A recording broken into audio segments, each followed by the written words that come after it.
And we're back. All right, it wouldn't be a WTTA podcast without something going goofy. But here, we're back. We're back, Patrick. We apologize for the technical difficulties, folks.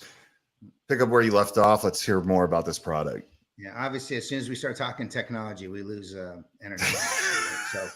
So, just to pick it back up, so we were talking about, you were asking, but could we tell more people, where the gun is and where the gun's going, and if it's been moved, for the purpose of potentially trying to, address the elephant in the room about veteran suicide and teenage suicide and suicide in general and all types of nefarious uses of firearms that ultimately end up in tragedies. And I said yes, we can. And so that led to a really awakening, I think, and we started talking to other folks in your industry, and the consensus was yeah. So imagine now it's not just the firearm owner that gets the alert if the weapon is moved and where the weapon is going. But imagine if also we include a spouse or a caregiver or a social worker, again, on an as needed basis. The technology is such, we developed it so that as soon as the weapon is moved and as soon as it's on the go, the alert is sent and the notification is sent to the firearm owner's phone. The minute the phone receives that information, in the background, the phone sends a message to our server that says data received. And at that point, we wipe that data clean off of our servers. So even if the FBI came to us with a warrant and said, hey, I want to know where Mike was last week, where his gun was last week, we'd have no way to oblige them, zero, because the data gets wiped. So, which is a good thing. I mean, we want Second Amendment advocates and all gun owners out there to know that we're very, very conscientious of this. And the technology was developed by gun owners, people that understand this. So it's very mission critical for us to, emphasize this point. However, those notifications can be sent to more than just the gun owner if on an as needed basis. And I think that opens up an entire new world of possibilities in terms of addressing, suicide. Let's start there. And other things, obviously, that impact the misuse of a firearm. Yeah, I'm going to actually tell a story. I've told this story before. It's a very embarrassing story, but this would have been perfect for the first time I fired a gun, which was a negligent discharge, technically, because my friend's father had a Beretta in his dresser drawer, and we were young. We were, too young to be around firearms without supervision. But my friend told me one day, he goes, hey, like, I got to show you something, right? We go upstairs. He pulls out his dad's Beretta 9mm, takes out the magazine, points the firearm at the bed. Thank God I had the sense to be like, hey, man, like, we don't know if that's still loaded. And he's like, you think it's loaded? I took the magazine out. I'm like, I don't know. Like, let's go outside in the backyard. I ended up taking the gun out of his hand. I knew not to point it at anybody, but I went outside and, of course, like, fired around into the grass into the backyard. Whole neighborhood heard it, saw it.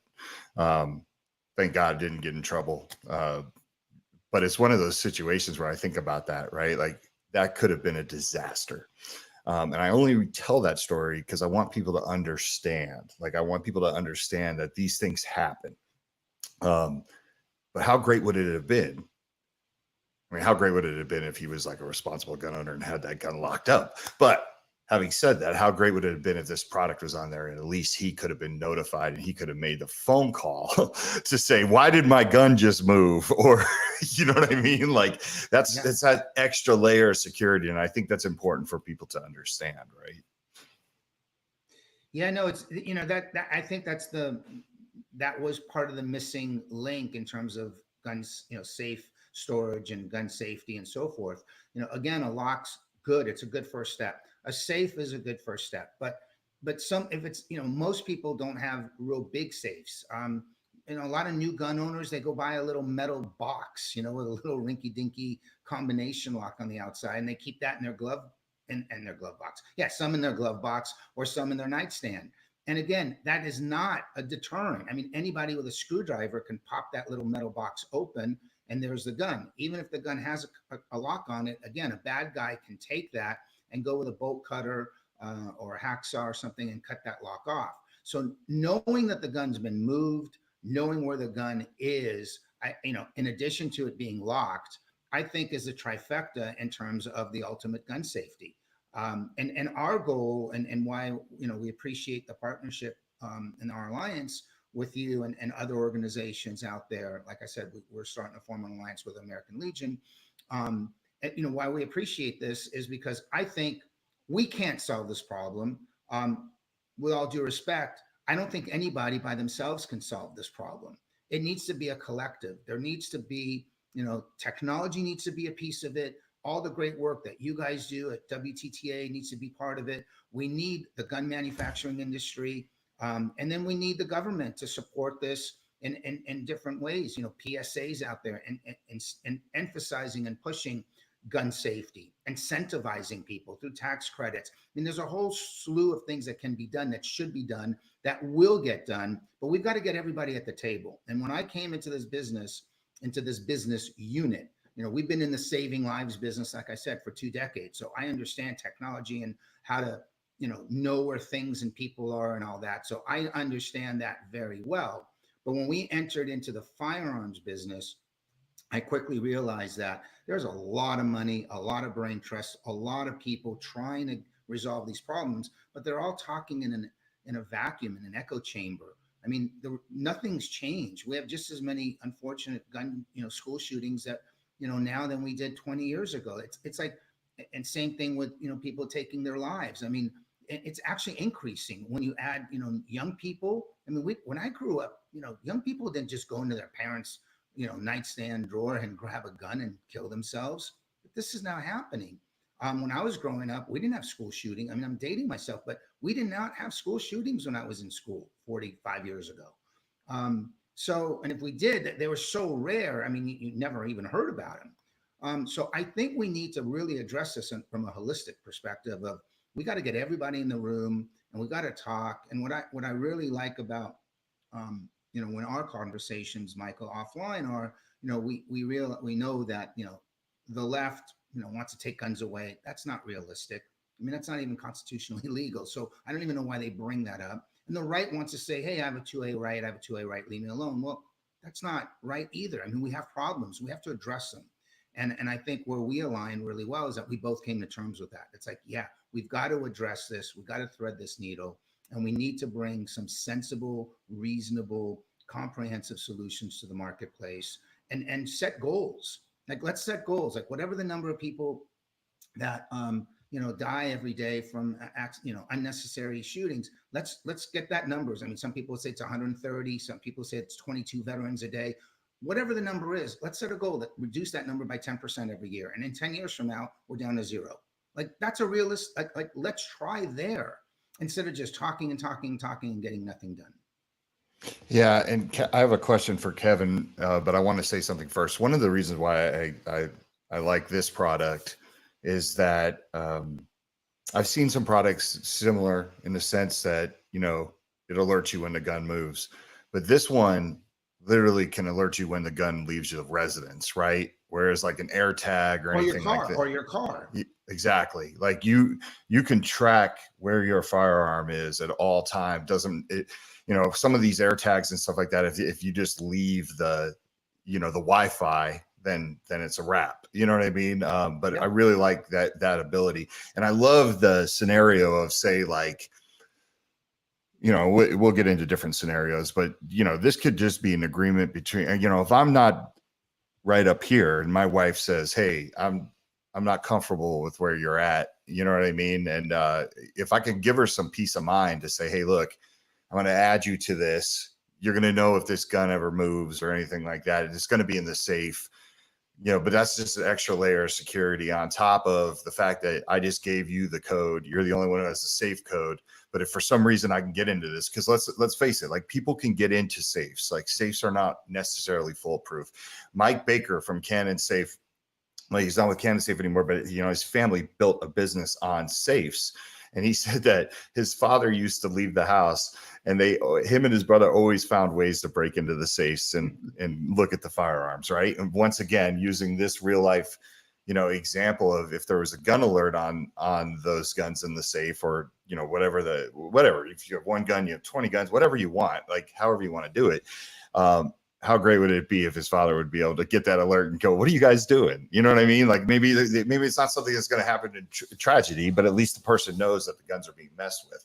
But you remind me of Kevin. Like Kevin dove into this industry, and he started to learn things. And it's kind of funny because like it's been fun to watch Kevin. I like to talk to Kevin about like, what are your thoughts on this? Because as a regular person coming in, as a quick learner, he had to understand like, okay, this is what's important to firearms owners. So Kevin, like, how do you feel about this product? Like, as the outsider who's now sort of you're on the inside because of WTTA and the work you've done here, but like, what are your thoughts?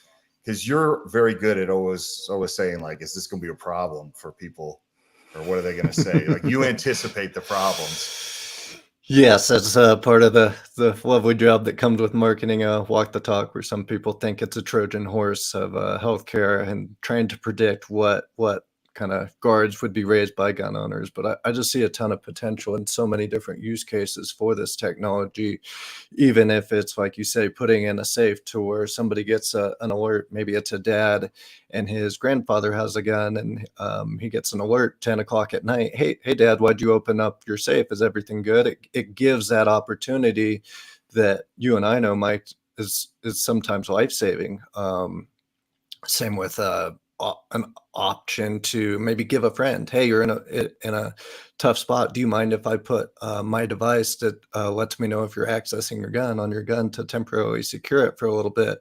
Obviously, everybody's worried about maybe the risk legal, but that provides a great option that's not a transfer that might be illegal in some states. And it would let you know, hey, that friend grabbed that firearm. Hey, are you okay? It just gives another opportunity and could be an amazing tool in suicide prevention that gives people the opportunity to check in people when maybe they're in a moment of weakness. Yeah, I mean, if I could interject here, I mean, that's exactly the intent, is to know if the firearm has been moved and has been transported.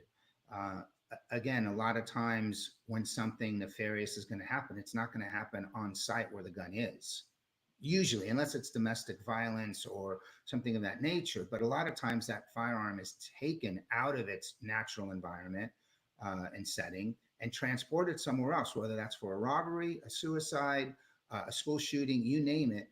Um, you know, so knowing that A, it's moved, and B, where it's going, just knowing where it's going. The other thing is, which is interesting, and again, I've talked to some people. You and I, Michael, have discussed this, and we talked with others about it. People like Waco at American Legion and Be the One. And it's just, how often is the gun moved? And what Kevin's point is right on.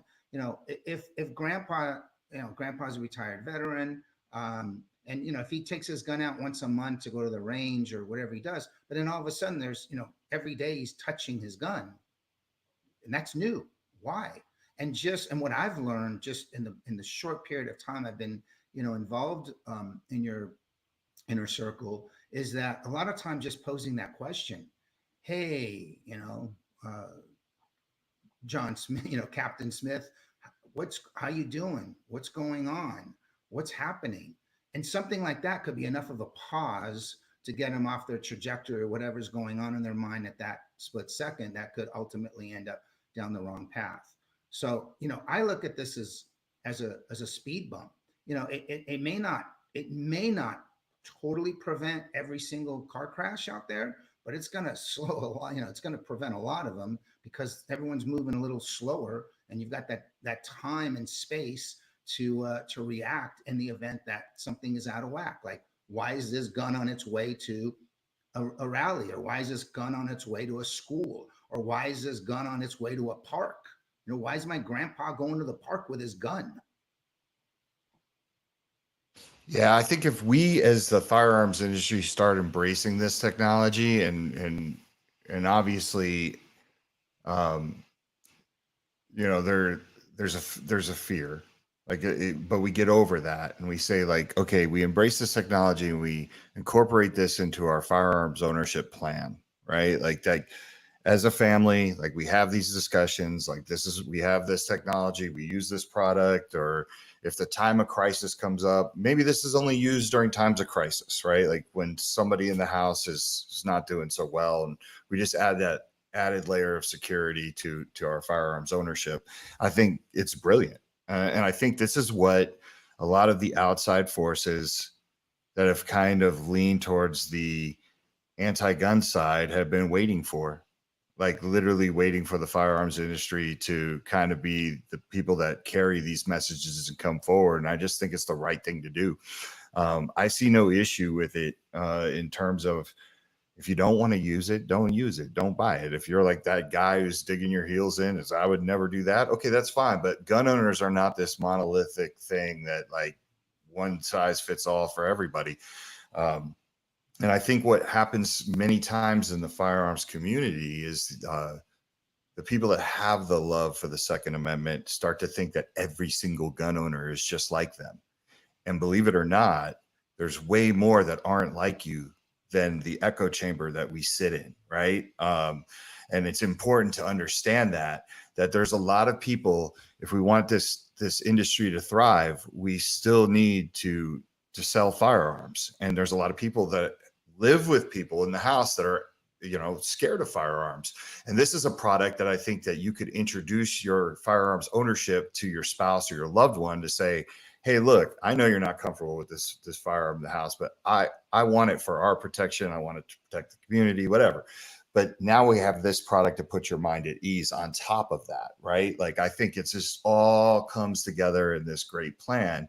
And then when we as the firearms community are running in circles now, because now we're invited to the circles that we never used to be invited to, right? We're invited to the table to talk about suicide prevention and all these things. And now if we carry this product with us and we say like, we're pushing this out, we recommend this to firearms owners, like we're getting it out there, we're getting it out to, whatever channels, distribution. I think that's things where the people that are looking for solutions that kind of lean towards restriction are like, okay, like they're on top of it. I didn't know this type of product existed. This is really cool. We'll push it on our channels too, right? Then it's not, it's less about the anti-gun thing, like let's ban 100%. And again, like I said, this was invented, created, thought about from the perspective of gun owners. Nobody that was involved in the original design and development of this product isn't super comfortable with firearms and doesn't have multiple firearms in their house. And with some scenarios, just like you described, where spouses maybe don't feel as comfortable. I've got 6 weapons in my house. My wife doesn't love the fact that we have weapons in the house, but conversely, she understands that we live in a society where thank God we've never had to use it and no one's ever broken into our house. But if that ever were to happen, at least we know we've got some protection. So, and to your point, Michael, you're right. I mean, this just adds another layer of security, another layer of peace of minds. And it's really, I mean, there's a whole other layer of complexity here because we keep looking at, the relationship between the firearm owner and the firearm, but it's, in light of what happened the other day and what happened in Michigan, 2-3 months ago, in terms of the verdict of those 2 parents that were convicted because their child went to school and and killed 3 people, and then what happened in Georgia 2 days ago. Now there's another layer of liability concern, and that really now you're looking at every single law-abiding firearm owner. Husband and wife both love guns; they're great, no pushback, no nothing. But what happens if your firearm is stolen, either by a housekeeper, by a kid who just became your kid, good kid, but became friends with a bad kid at school, tells that bad kid, hey, my dad's got a gun. The bad kid convinces your good kid to go and, just like you did, Michael, just like you and your friend did when you were little kids. You went in and you looked at his dad's gun and you pulled it out and you shot it. This is real. This really happens. And when this happened to you 30 years ago, it still happens today. I was having lunch with some police officers last week, and they told me it happens all the time. He knows his kid, and he told me, I want your technology, because he goes, when I was a kid, my dad, I went into my dad's closet, played with my dad's guns. Because, man, if my dad would have gotten an alert that I'm playing with his guns, he would have come home that night and given me a whooping, and I wouldn't have touched his guns anymore. He goes, and now I know I have a 15-year-old boy, and I know my kid goes and plays with my guns. I know because the doors cracked a little open differently in the closet or whatever it is. He knows it. But he goes, I would love to be able to go to my kid with my phone and go, at 2:00 this afternoon, you touched my gun. I told you not to. Why are you doing it? So, and then the police officer even went into, and someone breaks into my house. He goes, and my gun now is on the loose. He goes, I call the station. I tell him, someone broke into my house, and here are the coordinates of where my gun is. Go send out a squad car and go get my gun back. He's like, this is amazing. So I really think we got to look outside the perspective, like I said, the gun owner and the gun relationship, but really what happens when the third party gets involved. And that's really where I think we can make a big impact, because that, if the laws uphold, and you saw in Georgia, the kid's father got arrested, the next day.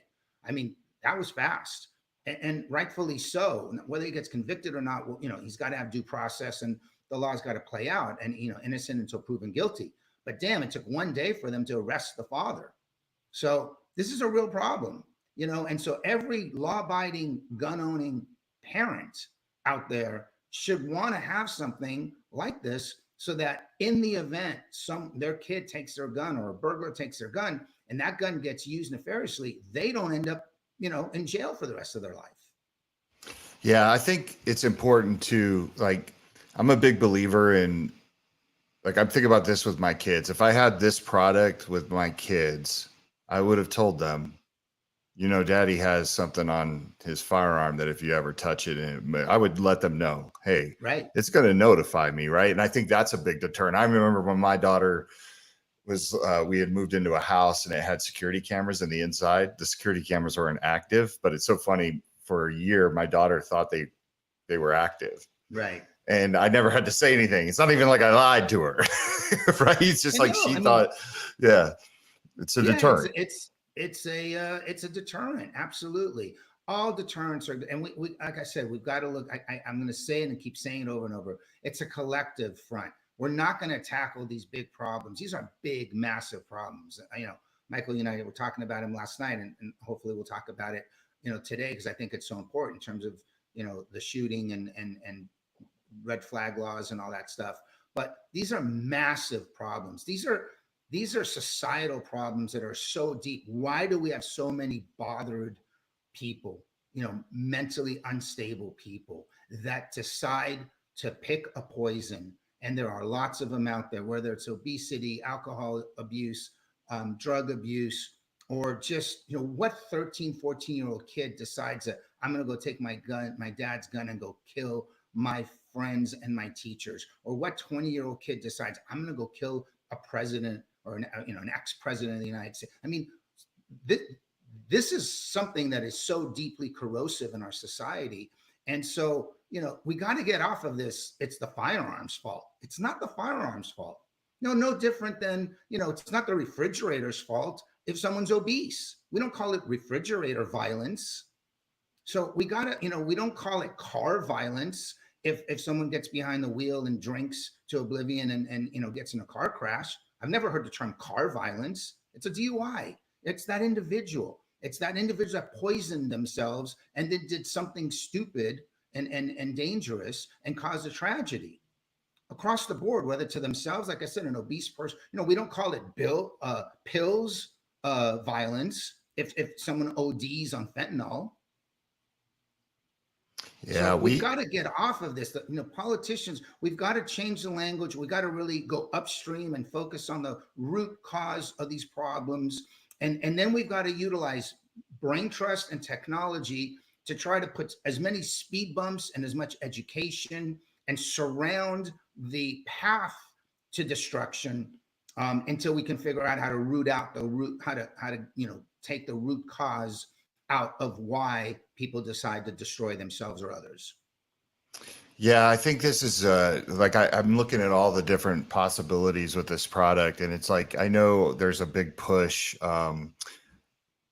right now. I've heard about some legislation they're trying to pass that basically says people can prescribe like lock boxes for firearms. So the person who's in crisis can get something to secure their firearm at home, which I applaud that type of legislation. Like there is some positive legislation that can come out, for guns when it's like, if we respect people's rights, but like, that's something I could see like doctors or something, if they could write a prescription for the gun alert, right? For somebody who's like, hey man, like, you're going through it. We're trying this new medication at home. I need you to, really focus. I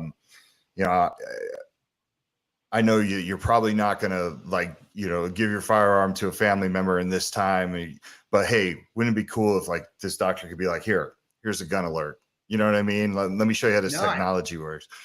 Yeah, I think you're spot on. I mean, a couple of weeks ago, I was honored to be invited to at the Be the One to speak at the Be the One symposium in New Orleans at the 105th American Legion National Convention, and it was a great honor. And we spoke about gun safety and mental health issues came up. And one of the things that came up was a lot of doctors. We overprescribe here.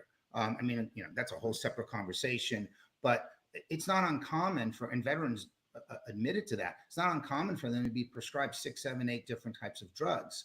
And okay, fine. We're trying a bunch of different things. We got, trial and error, but I agree with you. While that's happening, right, the answer shouldn't be, well, while you're undertaking, while you're taking all these different drugs and we don't really know all the potential side effects, some of them may be, and a lot of them do say suicidal tendencies. And we've all seen those commercials. I mean, 1 out of 3 say this could cause suicidal tendencies. So you're telling me you're giving someone that has suicidal tendencies a drug that causes suicidal tendencies as a side effect.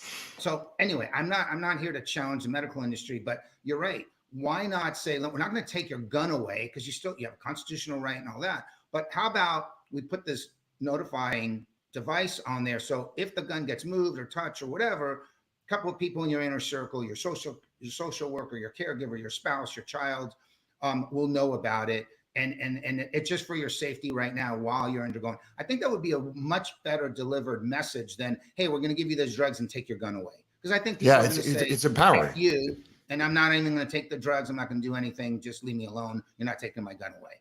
And so, look, I'm open to trying anything and everything. Again, my goal is, can we as a community out there get this number reduced by 10% year over year? That's the Kevin, what do we got in the chat here? Looks like Roxy chimed in that the device, just by being attached to the gun, would be a deterrent alone. And I was wondering, Patrick, how do you address gun owners that are maybe hesitant of the cable lock type of way to attach to the firearm, but love the idea? I know at Walk the Talk, we get so many people that push back on maybe even storing in a quick access safe because they want quick access and it to be ready in a defensive situation. So how would you address maybe those concerns that love the technology, but maybe don't love the cable lock kind of similar design to attach to the firearm? Keep it right next to the firearm, and if you keep your firearm in a gun bag or in a box or something like that, keep it right there. Even if you keep your firearm just in a holster in your nightstand, keep this device right next to it on the nightstand. Now, it's not gonna, if someone opens up the nightstand, you'll get an alert. They pick up the gun and walk out of the room. That's it. It's, there's a trade-off, obviously. But at least you'll know that someone, moved, opened your nightstand and moved the gun. But I think, if you're going to keep this in your car, and there's a lot of states that have very lenient, CCW laws. I know a lot of friends that live in Florida and Texas. They keep their guns on them, and when they go into a restaurant, they'll throw their gun in their glove box. But they also valet park their car, and they go in and have lunch or dinner for a few hours. They come out. They don't check their glove box. I mean, I know this. I've been told this. They don't check their glove box until maybe when they get home. They go out all the rest of the day. They get home, and then they go into their glove box to get their gun because they're go inside their house. And they're like, oh shit, my gun's gone. Now they got to retrace their steps back. I mean, there's so many scenarios. So not to drift, Kevin, I want to answer the question specifically. There's no way. It's either attached to the gun, and then you have the ultimate, utilization of the technology. Or if you don't want that, because that's a trade-off for you, because you want quick access to the gun, keep it in the gun bag, keep it in the gun box, keep it in the same drawer as where the gun is, and you'll get some advantages in terms of at least being notified if the gun's moved. Yeah, Yeah, I mean, the alert would have a lot of value too. I'm thinking of people that have maybe a big safe and maybe attaching it to 5, 10 firearms in that safe might be a little out of their budget. They could put it on the door and still get an alert every time that large safe was open. Yeah, or your 3 best guns or most valuable guns. It's a 14-inch cable lock, so it can wrap around 4 or 5 different guns if you wanted it to. And if someone were to break in and somehow grab 5 guns, they're all bolted together. And again, at least you would know that someone took the gun. And so nothing is perfect. No solution works 100% of the time for 100% of the people. All right, we're fine. We're okay with that. Not everybody loves steak. Not everybody's a vegan. I mean, the list goes on and on and on, right? I mean, sometimes you feel like a nut, sometimes you don't. So we're okay with that. Can we get this to more people than less people? And can we do more good with it than by not having this technology? And I think, that's our approach. Do we want all 403 million guns in the US to have one of these? That'd be great. I wouldn't be on this podcast. I'd be on my own island somewhere. That'd be fantastic. But I'm being real. Can we get to 10% of all the guns out there? 40 million? 1%? Let's start with 1%. Can we get 4 million firearms out there where they're the most vulnerable and most susceptible to being used nefariously? So who is that? Let's start with that. Law enforcement.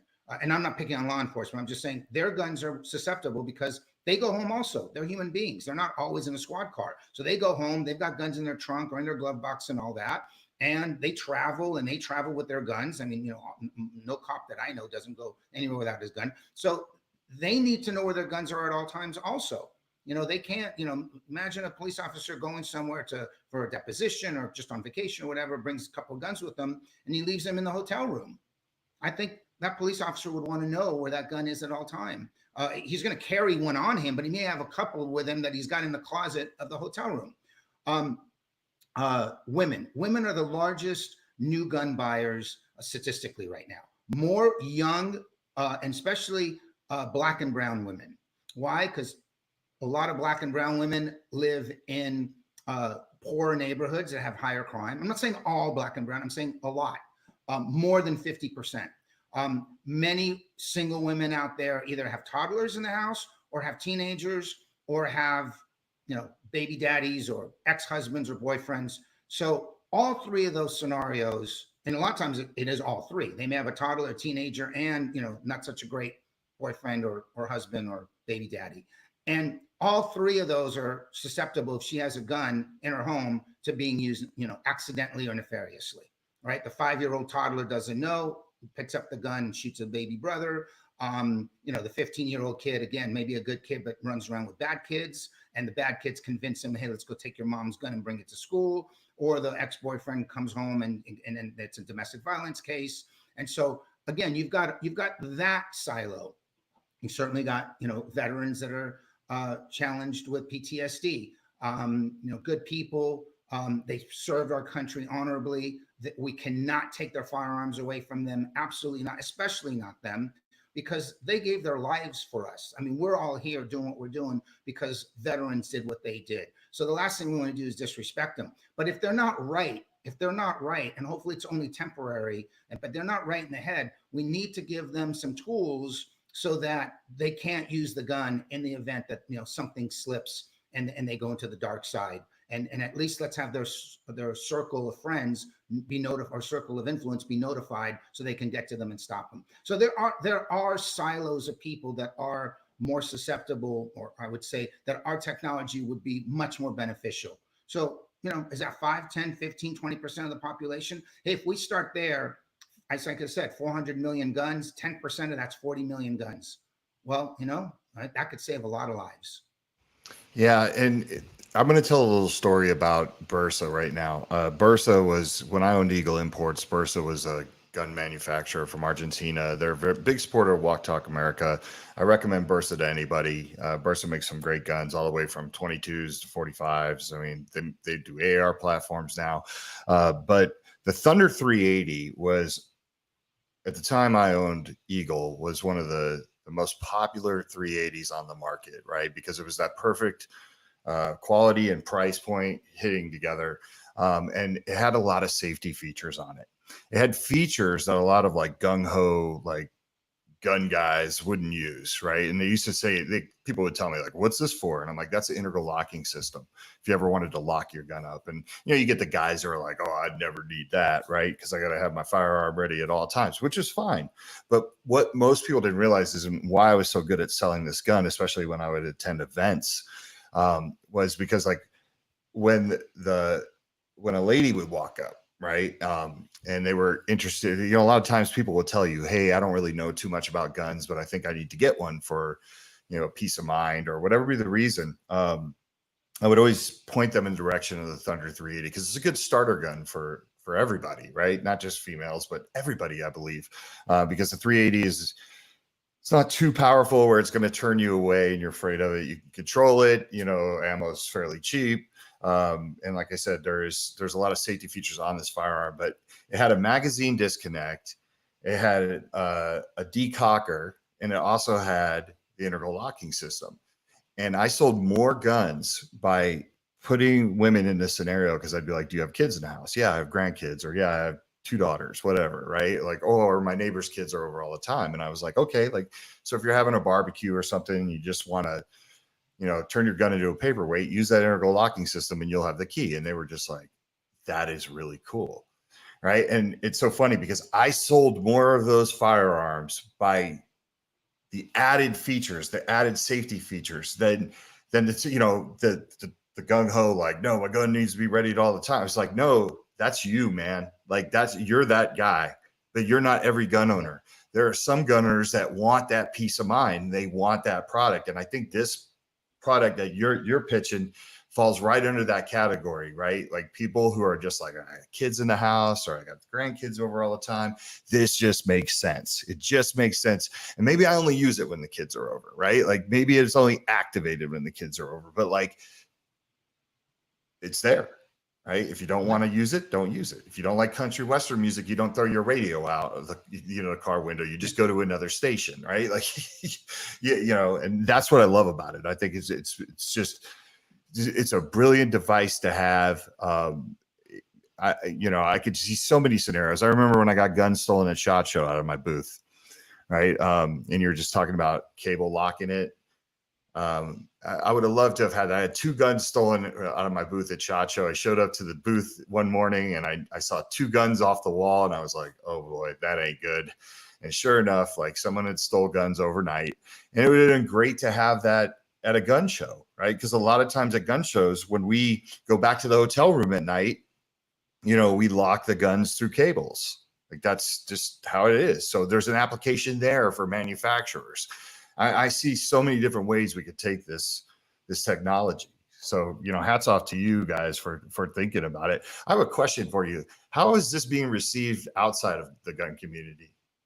I know you run in a lot of technology circles. Yeah. So great question. You know, on surface, it's being really, really well received across the board. We have yet to really get any serious, and I underscore serious pushback. I've spoken to a lot of politicians, not to get political, but I get a little bit of pushback from some politicians, both on the right and on the left, just because they go to their natural default position. You know, the left is, unless you're talking about taking the gun away or restricting gun ownership and all that, I don't want to hear you. And on the right, it's like, hey, leave me alone, 2-8. I mean, I'm surmising it, but and obviously the politicians I've spoken to have been a lot more respectful and we've had in-depth conversations. But when someone retreats to their default position, it's hard to get through to them. But outside of that, we have been universally extremely well received and surprisingly really, really well received in your community. I mean, I've made more inroads with people like with your organization and American Legion, and we've got some calls with some large insurance companies and corporate sponsors. I've made a lot more inroads. We as a company, in terms of the product being well received, in specific niche markets than I had ever expected. Again, law enforcement, super well received. We're talking to the NRA. The NRA is again, unfortunately, and I think we're going to get to them and get through to them, but they have a natural default position. They're standing strong on the 2A position, and that's okay. That's their job, and I get it. And they have to serve their membership. But I want to emphasize that we are big 2A believers and supporters, 100%. No variation on that whatsoever, or no wavering, I should say, on that whatsoever. But we also are sensible, and I see these things just as an observer. I hear these stories, whether it's your story. I heard another story recently about a young man, and he and his friend walked into their house, and their 5-year-old kid had his brains were splattered all over the living room floor, and the father, within a year, ended up taking his own life.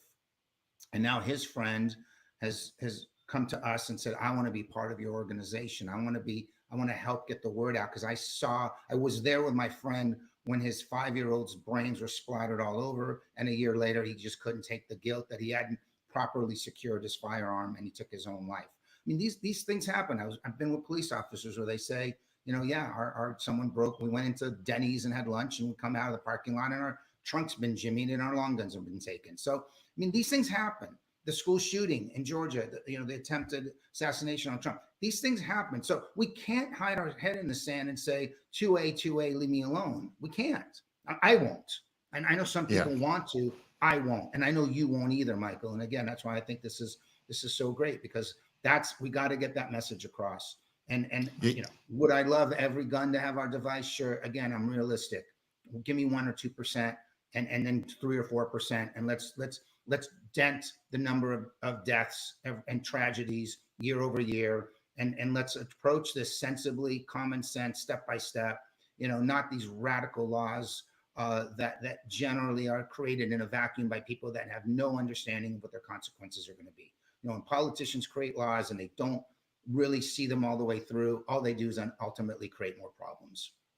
Yeah, feel-good legislation never works. I want to talk about Atlanta right now, or the tragedy in Georgia, because this morning I was, as the information is coming in, and obviously the father was arrested, but I heard an interesting clip of the father talking to the police about a year ago or something like that. I guess the police had been notified by the FBI that the kid was saying some stuff.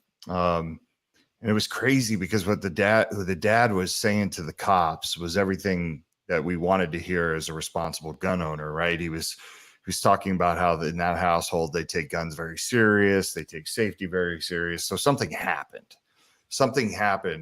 where either he got lazy or he was lying to the cops when he said that. I don't know. I wasn't there, so I'm not going to speak on it. But I think of this scenario of, I want to believe that nobody wants this tragedy to happen, and nobody thinks their kid is necessarily going to shoot up a school, even if he threatens it. But these things do happen. But if he would have had a gun alert on that AR, you can't argue that something, the universe could have been altered, No, you're absolutely right. You can't, I use the Trump assassination analogy all the time. I can't prove that there would have been a different outcome, but you can't deny that there could have been a different outcome. And I think, if I had to give it odds, I'd say it's 65-35, 65 that there would have been a better positive outcome. And maybe, it could be 99-1. It's certainly not the other way. I mean, information is powerful. Information, I mean, we live off of data. So being notified that a weapon is on its way to a rally where the president is going to be speaking, even if the kid had no ill intention, just knowing that that's happening, creates an alert situation, an awareness situation. Not a bad thing. You know, I'm not saying they should have arrested the kid right on the spot just because he had a rifle on him, but certainly knowing that there's a rifle on its way there to that rally could have not hurt, and most likely it could have benefited. Same thing in Georgia. You know, you say it's interesting. You say, you know, no parent wants this. I would say most likely most 99.9% of most parents don't. But we can't deny there's evil out there in the world. And we can't deny that there's stupidity out there in the world and ignorance out there in the world. And so this may have, unfortunately, and again, let's let the investigation play out, innocent until proven guilty, and all that. But you know, you're told that your 13-year-old kid's doing this, and you somehow don't take every single possible measure to secure those firearms. Shame on you, Dad. I mean, that's not right. You know, and shame on our politicians that are coming out and saying, you know, he should have confiscated the gun a year ago. No, there's no laws that would have enabled any law enforcement agency to confiscate those guns. You know, freedom of speech, First Amendment, Second Amendment, freedom to bear arms, you know, the right to bear arms. So you couldn't have done anything. So the police officer that did investigate this, you know, it's not on them. You know, politicians are saying we should ban all ARs. No, that's not the answer. It's no different than drinking and driving. You know, you don't ban alcohol because unfortunately someone does something stupid. You just have to reinforce the common sense approach and make sure that most people, most law-abiding, conscientious, you know, morally sound people know not to do these things, or know not to let their kids do these things. Unfortunately, things slip through the cracks. You know, we're a free country, and there's a trade-off for being free. These things happen, and my condolences are out there to the families that suffered on 2 days ago and have suffered historically from these horrible tragedies. It's terrible, but you can't. Confiscating 403 million guns is not the answer, or preventing future gun sales is not the answer. We have to create more awareness. We have to, you know, through PSAs. How about PSAs? How about politicians saying, you know, everybody that owns a gun going forward is going to have to take a course. You know, you drive a boat, you drive a car, you drive a plane, you fly a plane, you know, just about anything you do, a tractor, a motorcycle, you got to go take a license every year, every 2 years, every 4 years. Why don't we do that for guns? I don't want new laws or anything, but why don't we start thinking more creatively and out of the box? Like let me ask you from the gun community, would gun owners object to taking a course just like you do with a driver's license? Every 4 years, you got to take a written test, and every 6 years, you got to take a driving test. I mean, is that totally outrageous and unreasonable? So here's the thing. Our stance at WTTA is we don't like anything that's mandatory, right? But we love the idea of encouraging firearms owners to want more knowledge, to want to take their CCW course. And you're starting to see some of these mandatory things happen. That's one of the reasons why WTTA is here. Is like what we want to do is when we try to stay ahead of things. So like, for example, when the state of Maryland and New York and California started to make mandatory 1 hour suicide prevention and mental health part of the curriculum for CCW firearms instructors, you know, they went to the instructors and said, we need you to do this now. You know, we're putting this in the law. The instructors turned around and they said, well, we're not, what are we supposed to do? Like, tell us what you want. And they were like, well, we don't know. We just want you to do this. Right. Well, WTTA was there to basically say, okay, they want an hour. Let's give them an hour, and let's give them a fantastic hour. Let's give them an hour full of information. Let's get these firearms owners to think about, you know, things that they had never thought about before. And what we found is a lot of the instructors that use this video aren't even in states that are compelled to do it. Right. The instructors heard about this and said, this is awesome. I just want to incorporate it. Right. So we believe that the change can come within. When I look at the mandatory. Hold on. You just said something that I got my light bulb went off. How about, you know, utilizing technology? What if every gun box or every ammunition box had a QR code on there that took you to a 20-minute, 10-minute, whatever instructional, you know, safety video? I mean, I'm all for it. I mean, think about that. Like easy, everyone has a cell phone, everyone has a smartphone. So you go in, you buy ammo, you buy a gun, whatever it is. Again, not mandatory, by choice. You see this QR code and it just says, 10-minute, video created by people like you, right? Law enforcement, I mean, experts, not pushing any kind of agenda. I bet you 6 out of 10, 7 out of 10 are going to click on that QR code and watch that video. Yeah, absolutely. I look, Okay. I'm all for it. And if everyone wants to jump in and start, WTTA is ready to help to make sure that QR code's available. No, but so here's the thing. Let's work on that together. I mean, we're going to be working with American Rounds. Right. It's a whole different conversation.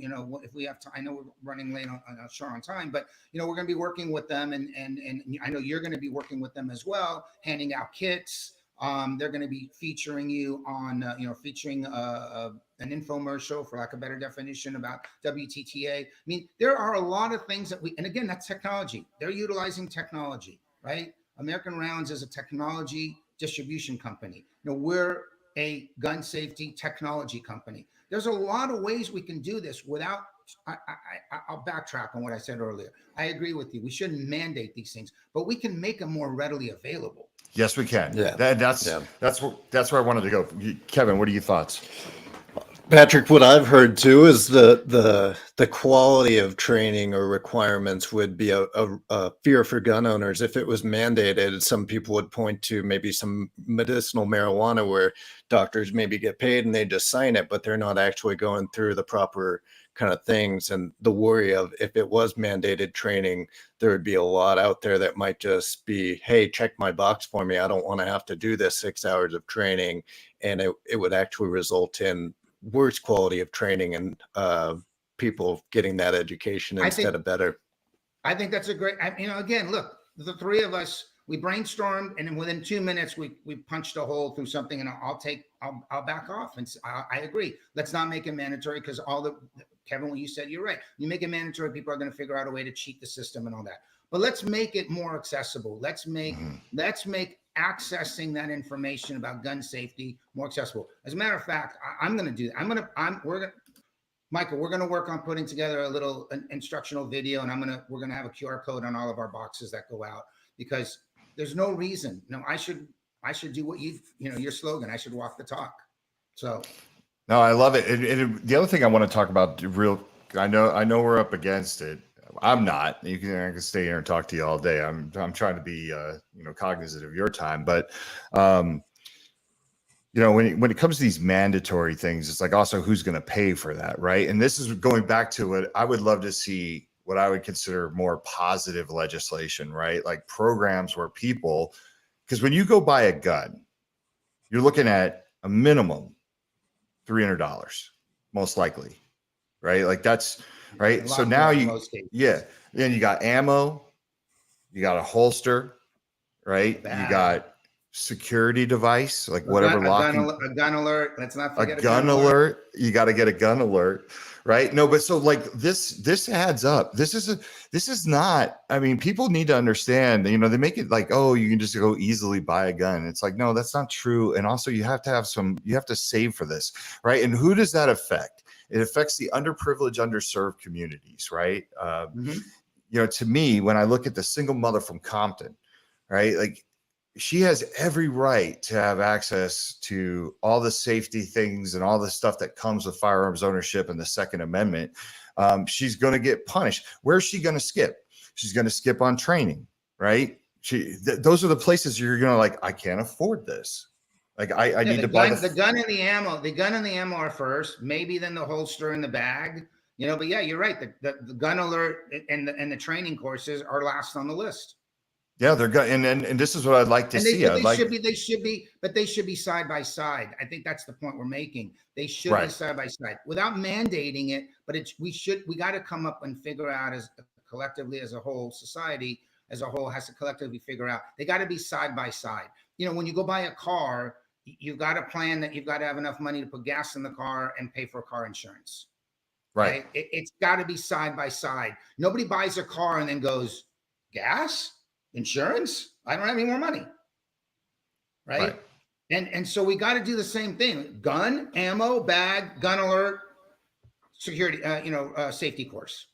It's got to be all inclusive. Yeah, I just would like to see if the government is so concerned with saving lives and getting education out there when it comes to firearms, like take some of the money that you put in some of these other goofy programs or send to other countries and start putting it into making things available for people that would utilize it if they wanted it.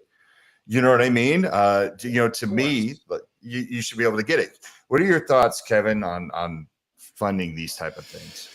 It just reminded me of our survey last fall. We got 361 respondents. We wish we got a little bit more reach for stronger results, but we asked, would you support legislation that offered rebates for purchasing a safe or storage device? And only, what's that, like 73% said no, but where the split was funding of how it would be funded. So only, let's see, 4% said yes, taxpayer funded. 28% said privately funded, and then 40% said yes, regardless of the funding. And we asked the same question about pays for firearm education and training, and that one was only 14% said no, and then 50% said yes, regardless. And then let's see, 22% said yes, privately, and then 13 said taxpayer. So it seems like there's a lot of good ideas that the sticking point is how it's funded, and maybe just trying one, even if people are like, oh, we don't like that it's government funded, we want nothing to do with it. Same with a lot of topics we've already said. Okay, then don't get it through the government if you don't want it, but it might give the access to people that couldn't otherwise afford it. Well, let me address something you said. That's great data points, by the way. But our device is not out of line with all the other things, that all the other accoutrements. All right. So our device retail is $149. So that's, in today's world, what, 5 boxes of ammunition? That's maybe one, nice gun case, or 2, a holster and a gun case. I mean, it's not like, you're buying a $10 gun and $2 bullets and a 50-cent case, and then you got to go spend $150 on a safety device, right? I mean, this is like LoJack and back in the day. If anybody's old enough to remember LoJack, you bought a $40,000 car and you bought a $695 tracking device for the car, right? You didn't buy a $40,000 car and a $90,000 tracking device that would have never flown, right? So this is the same thing. You're buying I'm going to say it's a $500 on average for an entry-level gun. I mean, all my friends, they spend thousands on their guns. I'm sure yours do too. But even your number of 300, Michael, 300 for a gun, a couple $100 for ammo, 100 $150 for a bag and a holster and a case and all that. Another $150 for the gun alert and a $99 training course. You're under $1,000. I mean, it's not unreasonable. If you're gonna go do this, and go scuba diving, go take up any hobby, go take up surfing. There isn't a skiing, there isn't a hobby out there that's not gonna cost you $1,000 day one. None, zero. Yeah, you're right. Yeah, I just, like I said, it's going back to the mandate thing. I think there's got to be ways. What do you got? Race cars there? No, it's our trash service. Let me see if I can. No, it's all good. But going back to what we're saying, it's just like, I would love a world where if someone wanted this device, they could potentially get help or a rebate, something to encourage them, because I feel like with gun ownership, safety sometimes gets thrown to the side when you add up the end of the bill. And the Second Amendment is for everyone. It's not just for rich people. I think it's even more important for people that live in areas where the cops don't show up, or there is a fear of the cops, where you are your own first responder. And to me, like I said, I think of, I grew up with a single mother. She worked her ass off. We couldn't afford a lot of things growing up. If my mom would have been into firearms at the time, I would have liked her to be able to feel the most secure with that firearm in the household. I wouldn't want her to skip. I would want her to be able to get that gun alert. And if we're going to talk about government mandating stuff and funding, okay, let's get them to start funding stuff that would encourage people and reward them. I have a pool in the backyard of my house, right? I'm very fortunate. I get a tax break, or, an insurance break if I have a fence around it. Like, the insurance gives me a break for a fence. We should also get not giving you a break yeah, for offense, they're giving you a break for being safety minded. correct, right? Good point. We should have that for firearms too, right? Yeah. We should for responsible gun owners that come forward that say, I want to carry this message and I want to be able to secure my firearm and I do not want it stolen from my house or my car, so I'm going to get a gun alert. And they should be rewarded for that in some way. It should be encouraged, right? The shops that carry this stuff, like, I think we got to start thinking of creative ways to inspire people to get involved in the message and in the products and get behind the products. I think they get cut. Yeah, it seems like what Patrick said earlier of like making it priority 1 or 1A and 1B of getting the firearm and the ammunition, but also a way to securely store it and that.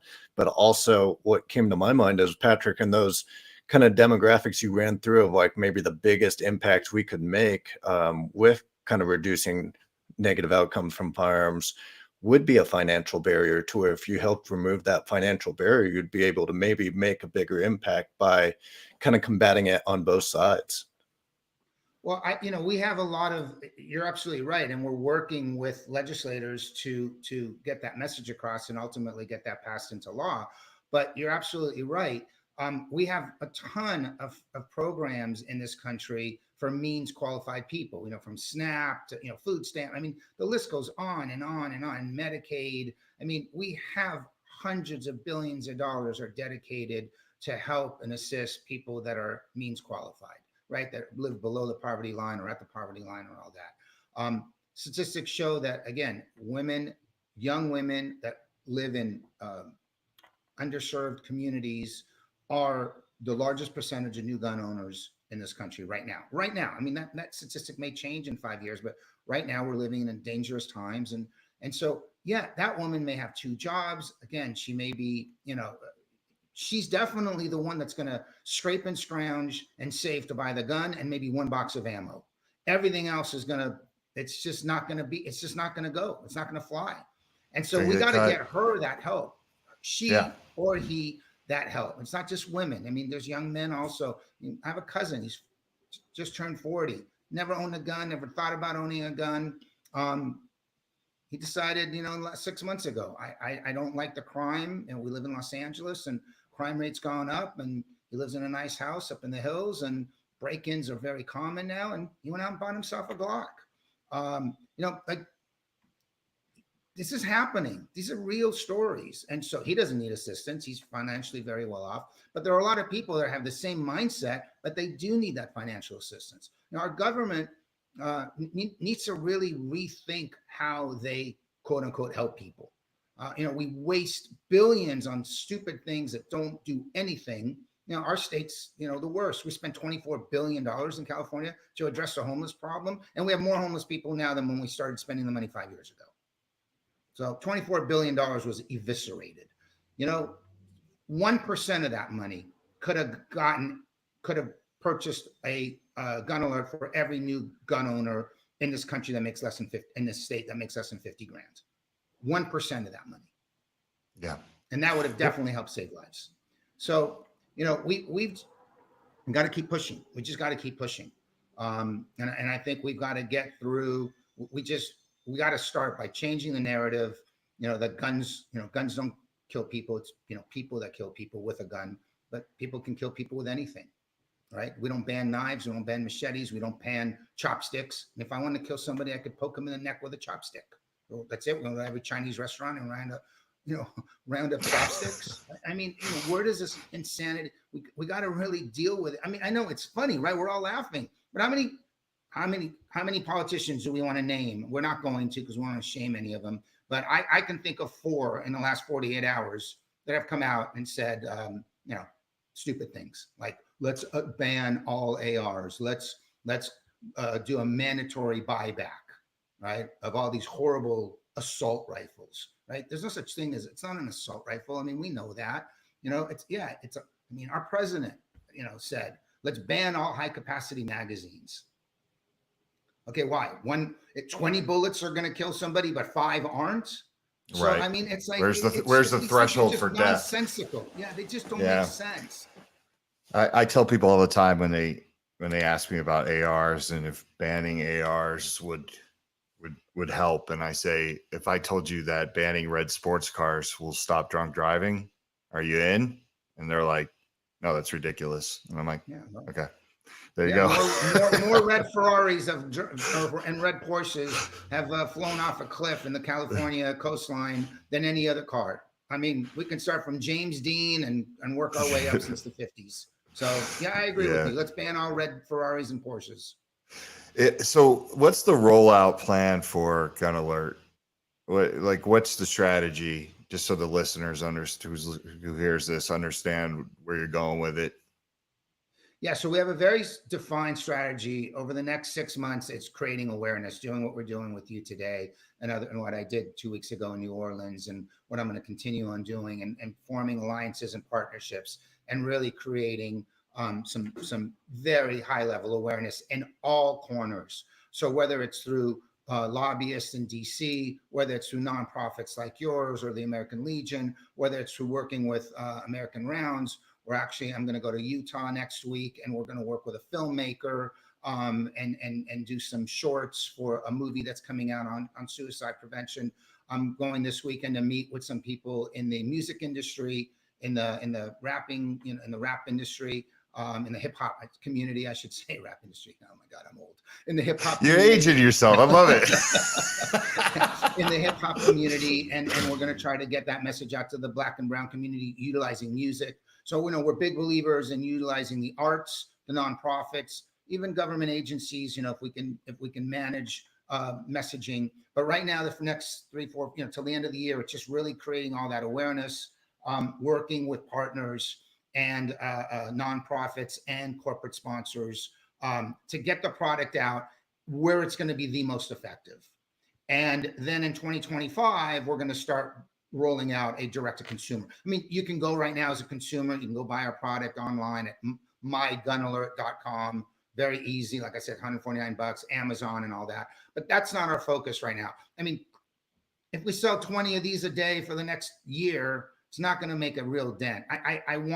Yes, we want responsible gun owners out there to join our team. But I really want to go to the areas where it's going to have the most impact. I mean, for me, it's school shootings, suicide prevention, law enforcement, first responders, underserved, underprivileged people that are buying a gun for the first time because they live in a community where the police doesn't get there as quickly, or there's just too much crime.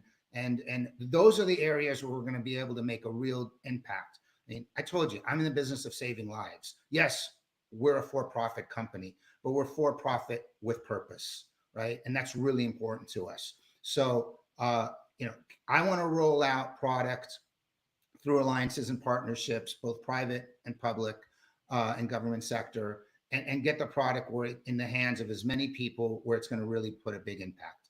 And then we'll ultimately become a retail play, and hopefully we'll be on every gun store shelf, and every gun manufacturer will hopefully recommend us at some point, and we'll just be, you buy the gun, you buy the ammo, you buy the case, the holster, you buy the Gun Alert.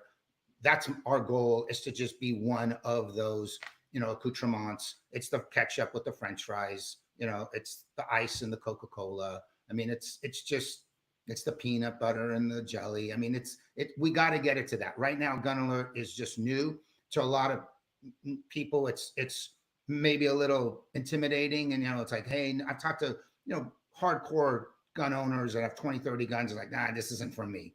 Okay, that's okay. I don't need to convince you.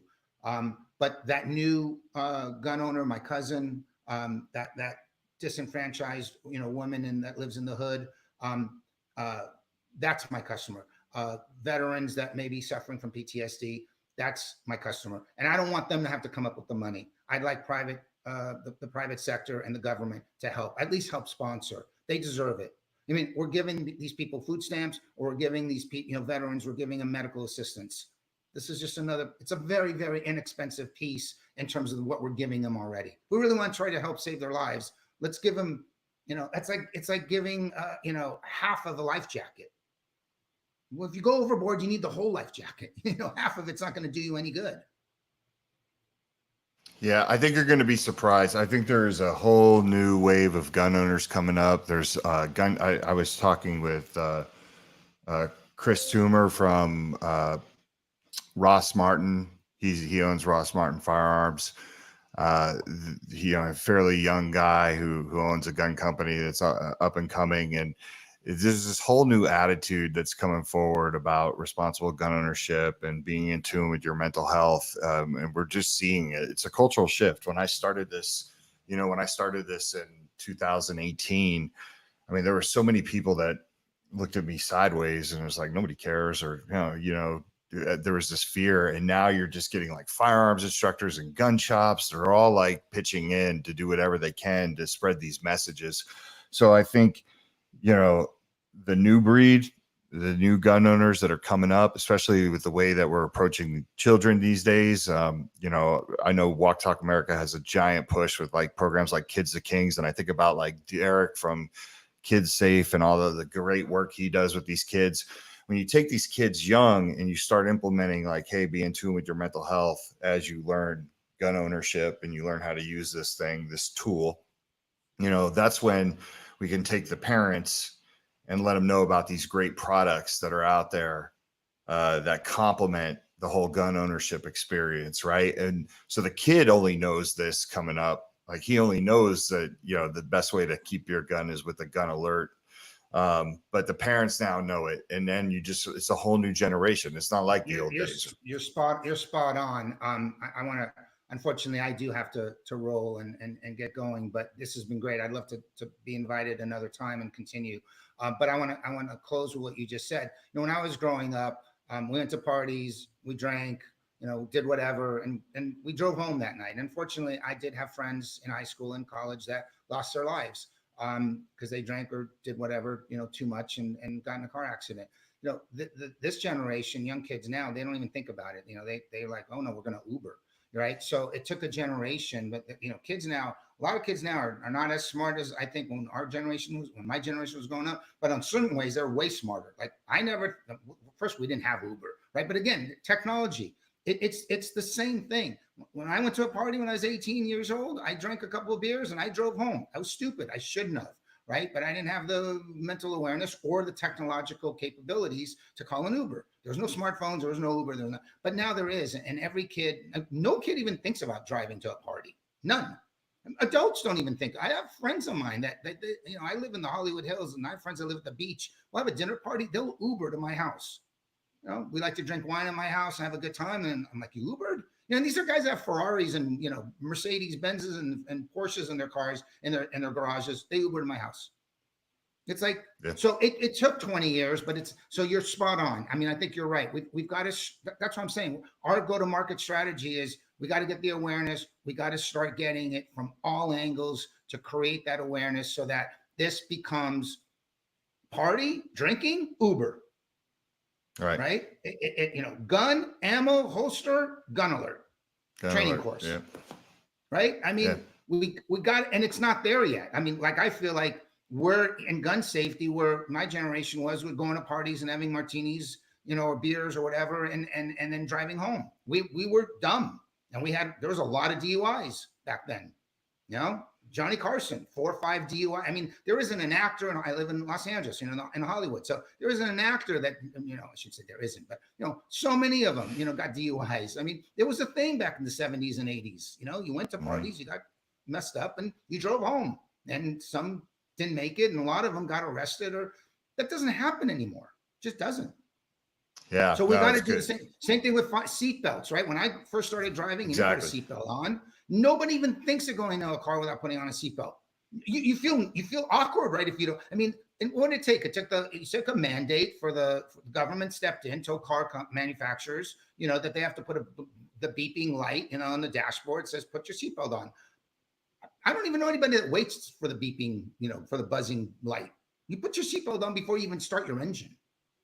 Yeah, that was not the case when I was growing up. So no, you're right. I hope it doesn't take an entire generation. I hope we make gun alert, gun safety training like I said, all the legs of that stool of purchasing a firearm. I'm hoping we can get this done in the next 5 years. There's no reason, it took a long time for the seatbelt, for the DUIs, all that, for drinking and driving to not be cool and all that, because we didn't have the technological advancements that we do now. We have the ability right. now. The idea of creating a video and a QR code and all that 20 years ago was not possible. It is possible today. So I think we can get there. And my goal is to get there in the next 5 years. And once we do that, we're going to see a lot of lives saved. Okay. Well, I know we're up against it. I got one last question for you. This is what we ask all of our guests. How do you tend to your mental health?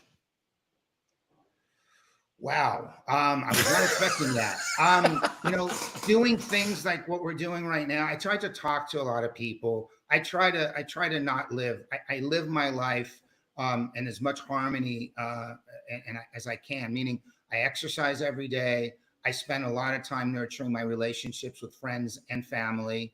My wife and I are best friends. I try to travel, so see the world as much as possible and get exposed to different cultures. I'm also just like to be, I love to engage in stimulating conversation. So I get to learn other people's perspectives, and that helps me, and I'm passionate about what I do. I mean, I love doing what I do, and I know I have purpose in life. I wake up every morning and I know I'm not just providing an income for my family, but I'm also saving some lives. Or work developing technology that can help save lives. So that gives me a lot of solace, and that doesn't mean I don't have my demons. We all do. We all have baggage. The question is, do you want it to be Toomey or Samsonite? And I want mine to be, the high end baggage that I can keep contained as much as possible. Just trying to first and foremost really is trying to be present and be aware that shit happens, and just try to absorb it and let it go. Just talk to people. Like I said, doing stuff like this, all of our conversations are therapeutic because I learn, and that learning experience gets me to, I learned something watching one of your podcasts with Chris. Tasso. Yep. Yeah. Yep. I mean, he said something that was just unbelievably resonating to me when he mentioned that, 18 years old, you enlist to go into the service, you're given a weapon. The government tells you this is your best friend. This is the tool that's going to save your life. By the way, we want you to go overseas and kill a lot of people with this tool. Then you come home and then you don't feel good in the head. And the government says, I'm going to take your best friend away from you. That story just so resonated in terms of, because I didn't understand. I didn't serve. My father did, but I didn't. So it was hard for me to understand, this mental illness issue. And I got that. When he said that story and I watched your podcast, I was like, yeah, I could see when you take someone's best friend away from them, that could be really painful. So learning and being exposed to people that give me knowledge. And that's how I try my best to stay sane. Yeah, that's awesome. Well, I value our friendship. Thank you for coming on. I look forward to really doing some amazing things with you in the future. And you've already hit the ground running. And so, kudos to you and the way you're approaching this whole thing. And I think you're going to be a welcome addition to the firearms community. So I look forward to kind of seeing this grow. What's the best way for people to check you out? Check out the product, check out the company. Company MetAlert.com, all one word, METALERT.com. The product Gun Alert, all one word, GUNALERT.com. I'm on LinkedIn. We're on all the social media sites. We're a small publicly traded company. We trade all with the OTC. Our ticker symbol is MLRT. So we're very visible out there. So yeah, I welcome anybody to, and anybody wants to communicate, directly with me through you. If they want to send you, emails, you can pass those on to me. Happy to answer it. And again, this was a great honor, and I'm truly grateful that you invited me and gave me all this time. Appreciate it a lot.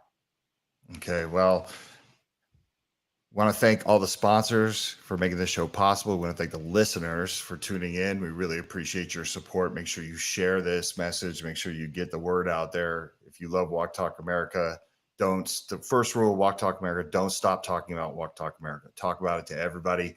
Talk about Gun Alert. Go check them out. And until next time, folks, we all wish you better mental health, and